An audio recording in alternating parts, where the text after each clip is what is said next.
Jumpa lagi di Terbawa Suasana.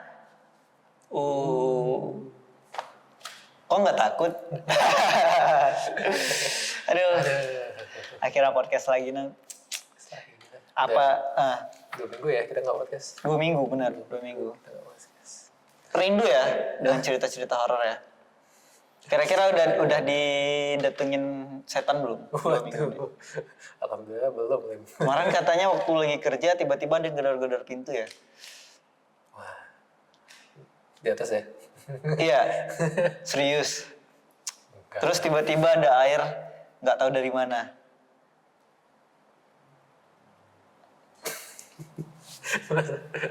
Ini cerita dari mana itu? Hah? Kayak kan aku ada di situ. Oh, iya. Kau juga ada di situ. Tapi itu serem ya. Oh, yang waktu itu ya? Ya. Kamar mandi terkunci sendiri. Nah, awalnya gimana tuh ceritanya awalnya? Awalnya gimana ya? Tiba-tiba aja gitu. Tiba-tiba, oh iya air ya, tiba-tiba. Pertama kali air. Pertama kali air. Air. Tiba-tiba ada genangan air kan. Entah dari mana gitu kan. Padahal nggak ada yang bocor. Nggak ada yang bocor. Setelah dicek nggak ada yang bocor. Nanti nggak ada yang bocor. Terus tiba-tiba aku mau ke kamar mandi, kekunci dari dalam. Kamar mandi. Kamar mandi Gimana, kosong. gimana? Kamar mandi kosong terkunci dari dalam, Lim. Diketok nggak ada orang. Nggak ada orang. Iya kan aku ngetok juga kan, Iya, man bilang kan. Aku takutnya ada yang jawab orang sebelah gitu. takut juga. Ah, gitu ya. Ya, terus? Apalagi? Ya, terus akhirnya kau keluar kan. Iya. Pas kau keluar, nutup pintu tuh dari pintu belakang ada yang Gitu ya? si Dimas takut. Iya kak. Itu sering itu. Iya. Nah, tapi kayaknya malam ini kita nggak malam ini kayak terserah deh nontonnya jam berapa. Tapi kita nggak bahas itu. Kita bahas apa hari ini? Bahas apa kita bahas apa? Apa? Kita bahas apa ya? Nah, tapi aku punya cerita sih. Ini di luar kita, kejadiannya sebelum aku lahir. Jadi ingat kau ya? Iya, ini diceritakan. Karena kan aneh juga kejadiannya sebelum aku lahir dan seingat aku gimana aku ingat gitu hal yang aku belum lahir gitu. Tapi ini diceritain. Jadi ada di kampung itu nama anaknya Majid. Si Majid ini tuh dia rajin banget. Dia setiap maghrib dia pasti ke surau. Nanti di sana belajar ngaji. Nah, si Najib ini biasanya dia ke surau itu sama teman-temannya. Kenapa? Karena kan biasanya kalau di kampung itu biasa kita ke rumah teman dulu, ya kan. Habis itu jalan ke surau, nanti surau terus. Panggil atu-atu ya. Iya biasa ya. Misal si Najib punya Majid. Si Majid ini punya kawan namanya Aldi misalnya. Tapi jarang orang Melayu namanya Aldi. Abdullah lah, Dullah, masjid yo gitu kan. Dullah masjid yo atau surau yo gitu. Nah, pergilah mereka ke surau. Pas pulang, nah ini kita singkat aja ceritanya. Ketika pulang, teman-temannya nggak ada yang bisa pulang, nggak ada yang mau pulang karena mereka masih pengen main. Masih main di sana ya. Biasa kan gitu kita, ini pulangnya habis isya ya, dia biasa gitu. So datang maghrib, terus dari maghrib sampai mau isya tuh kita belajar ngaji, nanti habis isya baru main, biasa kan gitu kan, atau makan habis itu main gitu. Nah si kawan-kawan yang lain itu nggak mau pulang dulu karena masih mau main. Biasalah kita di kampung dan zaman itu tuh bukan kayak sekarang ya, gelap terus sepi gitu dan orang nggak ada yang naik motor zaman itu, masih pakai sepeda. Biasa pun kalau ada yang lewat pakai sepeda kasih lampu senter itu, tahu kan? Tahu. Senter yang dari aki yang kalau kita gayuh baru nyala lampunya, tahu kan? Nah itu biasa itu. Nah tapi nggak semua orang, karena dulu yang bisa kayak gitu tuh termasuk kaya di kampungku. Si Majid ini pulang. Dari surau ke rumah itu terkenal ada sebuah pohon kelapa yang dia miring. Tahu. Tahu ya. Tahu. Mitosnya di kampung itu kalau pohon kelapa miring itu tuh tempat tinggalnya. Ya, Nah, itulah pokoknya si makhluk itu kan. Nanti kita sebut namanya. Nah, setelah dia lewat di pohon itu, awalnya dia biasa aja. Biasa. Tapi karena mitos di kampung itu kan udah tersebar tuh. Ya dia lewat, terus lewat, dan nggak terjadi apa-apa. Itu hari pertama. Besoknya kayak gitu lagi, dan dia harus pulang cepat lagi, dan teman-temannya harus main lagi. Dia lewat, masih nggak terjadi apa-apa. Di situ dia mulai berani tuh, mulai berani. Karena ternyata mitos yang ada di kampung itu nggak benar. Sampailah di hari ketiga. Dia beranikan diri nih hari ketiga. Karena udah berani, Udah berani ya. karena udah biasa kan jatuhnya. Nggak ada apa-apa gitu kan. Lewatlah dia sendiri di pohon itu. Kayak biasa nih, dia nggak minta temannya untuk temenin pulang lagi karena udah ya tahu sendiri lah kan udah berani gitu. Sampai di pohon itu. Baru dia mau mendekat ke pohon itu, dia mulai merinding. Hawanya udah beda nih. Hawanya udah gak enak. Ya. Udah mencekam. Harusnya dia udah berani kan, tapi kenapa dia merinding? Pelan-pelan dia cium bau melati. Udah gak enak nih kalau ada bau melati ini udah gak enak itu biasanya. Nah, sampai dia dekat pohon itu, dekat di samping pohon itu. Tahu nggak? Ada suara lirih. Suara lirih? Iya. Kayak mana tuh? Kayak bersenandung gitu. Gitu kan. Kayak kalau itu joget dong. Dia kayak nangis, tapi nangisnya bukan keluar suara, tapi kayak gitu kan. Dia lihat lah. Dan apa yang dia lihat? Dia lihat kuntilanak sedang tergantung di pohon.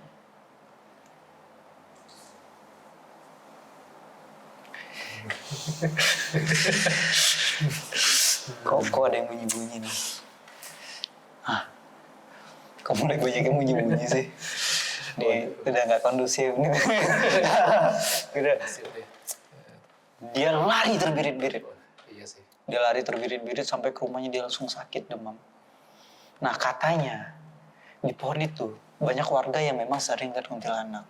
Dengan yang berbeda-beda lah. Ada yang lihat dia lagi bawa anak, ada yang lihat dia lagi nangis, ada yang kayak tadi dia lagi bersenandung sambil duduk di atas pohon, ada yang kayak menyapa, ada yang ada yang katanya pernah dipanggil nama, ada yang bersenandung juga.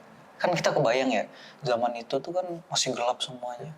Bayang ada pohon yang miring gitu, tiba-tiba di atasnya ada sosok putih yang manggil. Lagi lewat gitu ya tiba-tiba. Pak, singgahlah, kayak gitu kan. Coba, itu... Wah, kalau gitu berani nengok belakang gak kau? Jangankan nengok belakang. Ini ya, walaupun aku bilang aku gak takut hantu, tapi kalau dihadapkan kejadian itu, ya kita manusiawi lah kan. Iya. Dihadapkan dengan kejadian itu mungkin, Pak, singgahlah gitu kan. Jangan ambil resiko dah. Wah, iya. Ya maksudnya kalau itu perempuan beneran, godaannya jauh lebih besar gitu. Iya kan? Dan itu hutan loh. Zaman dulu kan kita kalau di kampung itu rumah tuh jauh-jauh. Sehingga ya gitu, takut. Tapi kalau kau sendiri ada nggak pengalaman atau cerita tentang Kan bukan pengalaman. Ada cerita juga, Li. Cerita juga? Ini sama juga nih sebelum aku lahir zamannya nih. Oh berarti emang banyaknya sebelum kita Tapi kan lahir ya? kalau tadi dia kan sendiri ya, jalan sendiri. Kalau ini satu grup nih. Wah lebih berani Bareng-bareng lagi. nih. Lebih berani lagi nih. Oh. Si hantunya. Wah iya itu dia. Kalau ini sama kan zaman dulu masih hutan-hutan gitu ya. Belum dibangun. Bahkan Masih gelap. Masih gelap. Bahkan emang lewat hutan gitu, pohon-pohon gitu nggak ada jalan gitu kan. Lagi malam-malam nih balik habis main gitu kan anak-anak bocah-bocah. Lagi jalan tiba-tiba angin kencang gitu dari belakang mereka. Kayak ada tiupan angin gitu kan. Berasa gak sih kalau angin di punggung gitu kan biasanya kayak kita sekarang nih.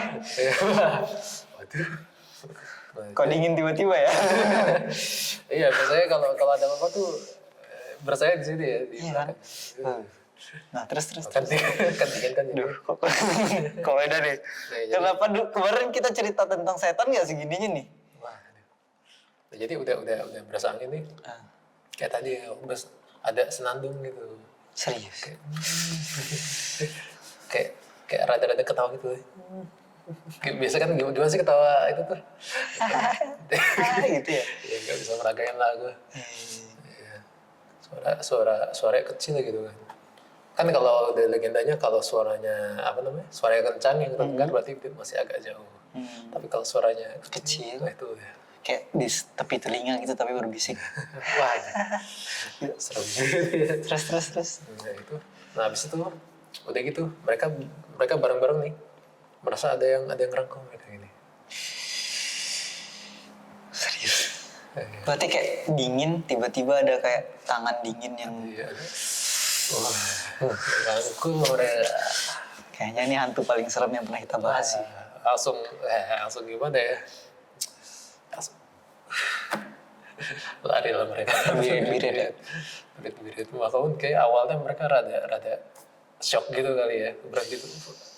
Kayak, Debt collector nih katanya kan. Enggak. Ya kan bisa jadi ya. Bisa jadi kayak, bayar utang gitu. masalahnya ini bocah-bocah utang apa? Oh ya masih bocah-bocah. Ya. Gila juga ini bocah. Apalagi zaman itu belum ada pinjol, jadi masih kayaknya nggak segitunya gitu ya. Begitu nih. Wah. Dan ternyata sosok itu adalah Nit. apa? Adalah kalau katanya sih itu sosok.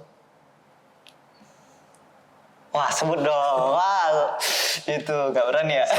Namanya nggak tahu namanya juga disebutnya kalau di daerah situ kuntilanak. Kuntilanak. Cuma si kuntilanak ini tadi kan katanya kalau suaranya kecil berarti dekat, jauh berarti besar gitu kan. Nah, ada juga yang bilang kalau dia lagi nangis berarti dia jauh. Tapi kalau dia ketawa berarti dia dekat. Makanya kalau di film-film gitu kalau suaranya masih nangis biasanya nggak kelihatan. Ya kan, nyeri. Tapi kalau dia ketawa biasa kalau muncul ke depan dia kata gitu. Kok makin dingin sih? Ya ini pertama kali ini cerita sedingin ini. Iya ya. Apa karena AC nyala 5 ya tiba? Itu lebih masuk akal sih. Tapi ini emang maksudku mungkin karena kepercayaan kita dari dulu si kuntilanak ini adalah sosok yang menyeramkan gitu ya. Dulu kan kalau misalnya nggak mau tidur gitu, aku sering dibilang sama mamaku, awas ada momo. Momo. Oh Momo ini sebutannya ini untuk Momo itu bahasa lainnya hantu. bahan. Bahasa lainnya teror gitu. Kayak dan teror yang paling apa itu adalah momo kunti.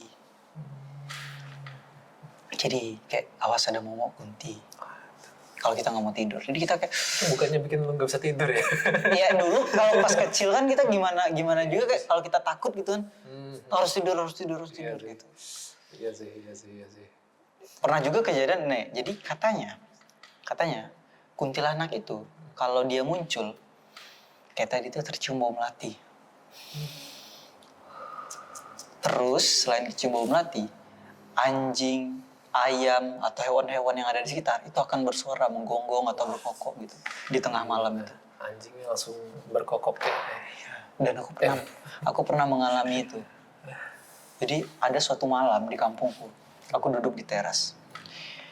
Di jam 2-an malam, tiba-tiba dari seluruh penjuru desa, baik anjingnya, maupun ayamnya, monyet, itu semua bersuara. Binatang-binatang kayak rame gitu. Kayak rame bersorak-sorai gitu. Itu aku langsung merinding dan masuk ke dalam rumah terus tidur. Karena nggak ada lagi yang ada di pikiran aku untuk menjelaskan itu apa. Karena bingung juga kan. Kalau kita di posisi itu mau menjelaskan kalau ini tuh bukan hal gaib, itu agak susah. Dan aku hampir sangat ketakutan malam itu. Tapi memaksa diriku untuk tidur. Karena kayak wah banyak banget pikiran pasti waktu itu ya.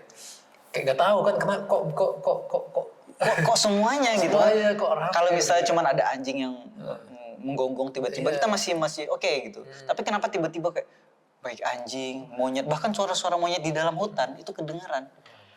Dan itu rasanya merinding banget. Nah konon katanya kalau seperti itu muncul sosok kuntilanak. Tapi sosok kuntilanak ini sendiri itu asalnya dari mana sih? Karena kok bisa jadi sosok urban legend yang sangat terkenal dan sangat membuat berbagai mitos di Indonesia gitu. Terkenalnya bahkan bukan hanya di Indonesia tapi di Singapura, di Malaysia, di hampir seluruh negara Asia Tenggara gitu. Kalau di Indonesia sendiri nih ada satu daerah yang identik banget dengan ini. Di mana? Nama daerahnya pun itu Apa itu? Pontianak. Pontianak. Pontianak ini nama lain dari kuntilanak. Jadi ceritanya gimana? Ceritanya tuh kalau dari apa namanya deskripsinya sendiri nih, Pontianak tuh artinya kalau nggak salah tuh perempuan mati beranak gitu. Oh akronim gitu ya? Kayak akronim gitu Kayak ya. singkatan gitu. Jadi ceritanya nih Pontianak nih asalnya dari ibu yang mengandung mungkin ya. Puantianak berarti ya? Apa tuh Pontianak? Puantianak, perempuan mati beranak gitu. Gitu. Kayak singkatan gitu. Ceritanya tuh gitu, jadi dia mati beranak. Terus mungkin entah kayak jadi hantu menendam apa gitu lah. Oh jadi ada akronim gitu juga. Nah katanya ini aku pernah baca dan pernah dengar juga di Pontianak itu dulu ada salah satu sultan namanya Sultan Syarifuddin kalau nggak salah. Iya. Dia itu ketika mau membangun kotanya dia kan harus menebang pohon-pohon itu. Tapi ketika dia mau menebang pohon itu ada yang menghambat. Yang menghambat itu roh-roh yang disebut dengan tadi Pontianak. Iya. Nah si Pontianak ini supaya dia kabur dinyalakanlah meriam untuk mengusir si Pontianak ini. Akhirnya pohon-pohon itu bisa ditebang dan dibangunlah kota. Nah itu sampai sekarang masih ada tuh. Jadi yang meriam-meriam itu jadikan kayak apa ya? Festival gitu ya? Festival gitu ya. Jadi ada kawanku nih dari Pontianak. Dia pernah ngeliatin tuh, wah sepanjang jalan banyak meriam-meriam gitu. Ramai lah. Pokoknya. Masalah. Tapi ada juga kisah lain juga katanya si Pontianak itu perempuan yang mati karena dia diperkosa, habis itu dia beranak dan dia dibunuh supaya si laki-laki ini nggak perlu tanggung jawab.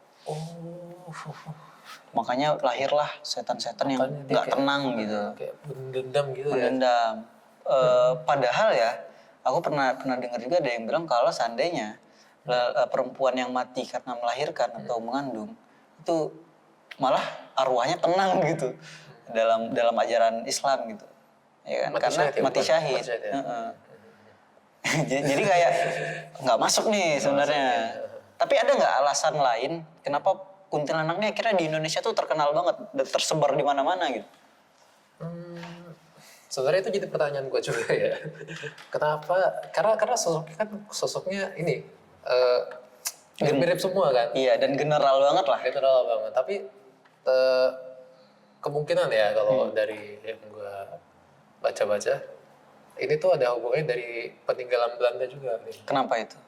Kalau di Belanda nih ada juga semacam hantu gitu, namanya The White Lady. The White Lady. White Lady.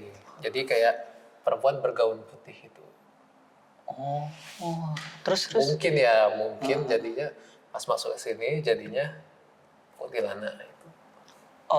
Jadi kayak ada peninggalan budaya yang dibawa oleh. Juga. Kenapa sosoknya gitu? Mungkin ada peninggalan ini juga. Warisan Belanda. Jadi kita nggak hanya diwariskan negara, kita juga warisan.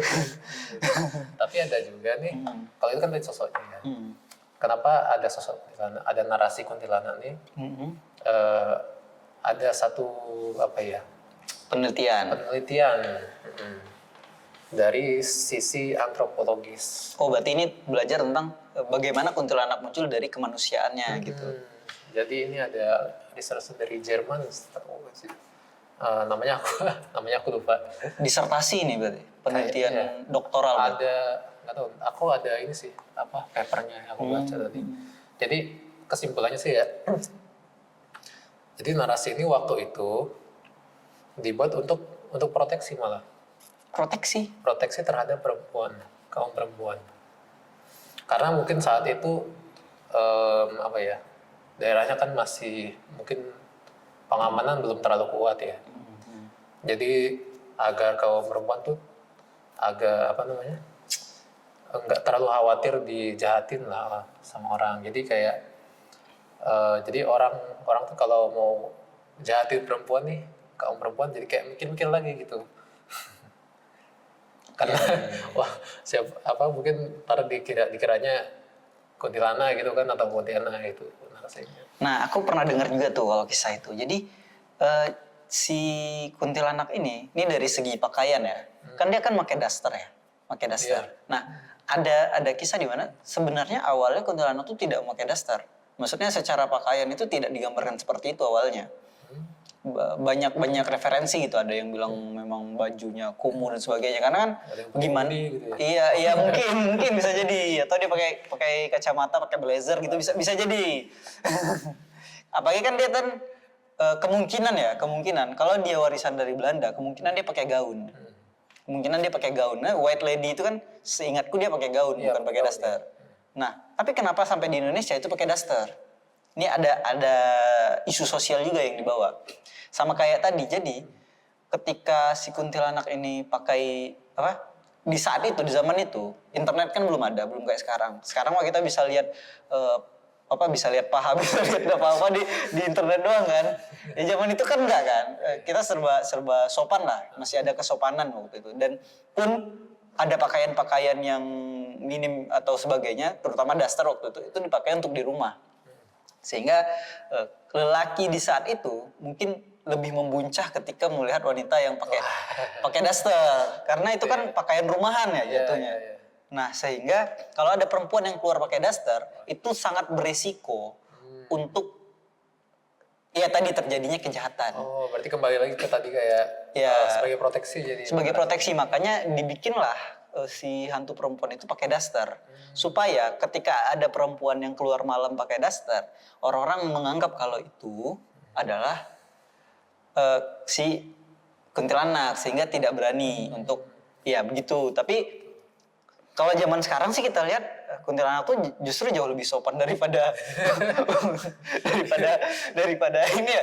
Maksudnya, ya kayaknya pakaian kuntilanak lebih tertutup di zaman sekarang gitu. Ya walaupun ada yang bolong. Ya pun Iya. nah itu gimana ceritanya tuh sundal bolong ya? Itu sebenarnya variasi aja sih kayaknya ya. Jadi kan masih sama juga temanya, dia mati beranak. Dan entah apa narasinya, pokoknya anaknya tuh Lahir dari punggung. ya gitu lah. Ya, memang dulu ada beberapa kayak cerita-cerita yang anaknya itu terpaksa lahirnya dari punggung dan sebagainya, itu beberapa kisah-kisah dulu gitu. Sundel bolong. Tapi ngomong-ngomong tentang varian-varian kuntilanak. Nah, ini kita iya, karena sampai saat ini kan kuntilanak udah masuk industri ya.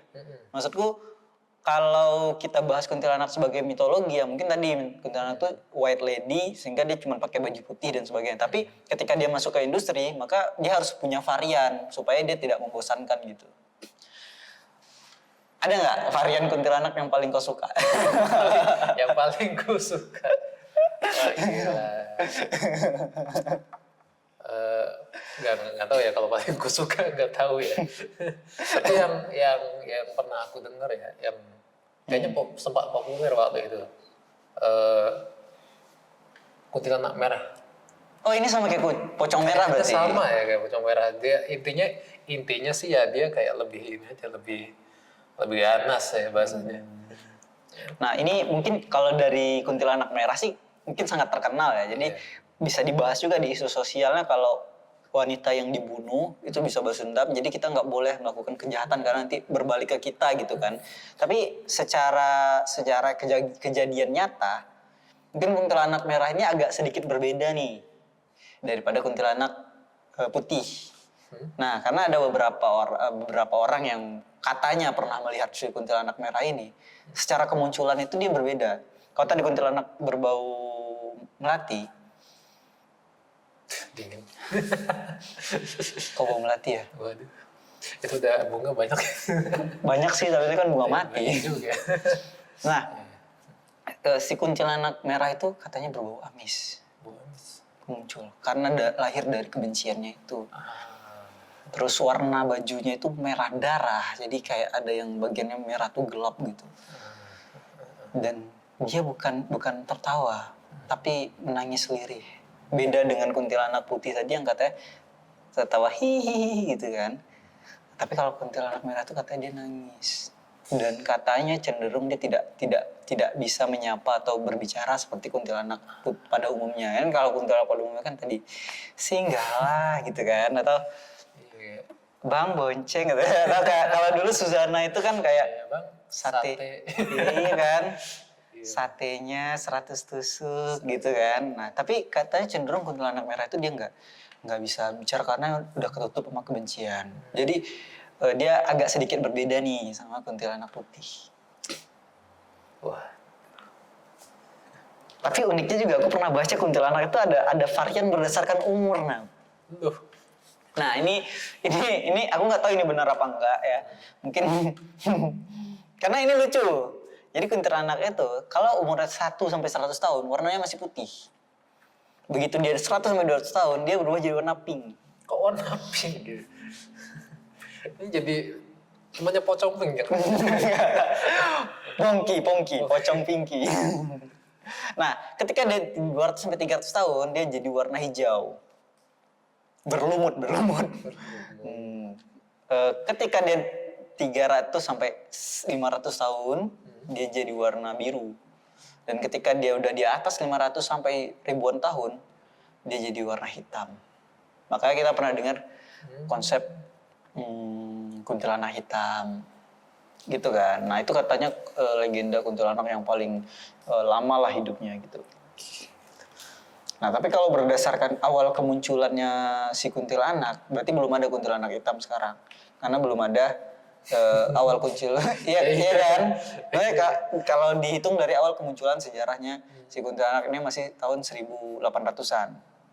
Nah, tapi ada cerita lain. Ternyata kuntilanak itu juga ada peninggalan agama sebelum animisme monoteisme, agama ketuhanan gitu. Nah, ada di agama, aku lupa di agama apa, tapi sesosok yang mirip kuntilanak, roh gitu, namanya yaksi. Nah, ini mungkin teman-teman yang tahu ini di mitologi agama apa atau cerita di agama apa. Nah, katanya yaksi ini mirip seperti kuntilanak dari berbagai ajaran. Makanya kita bisa ngelihat di berbagai daerah itu kuntilanak itu bisa jadi penggambarannya sama, bisa jadi beda.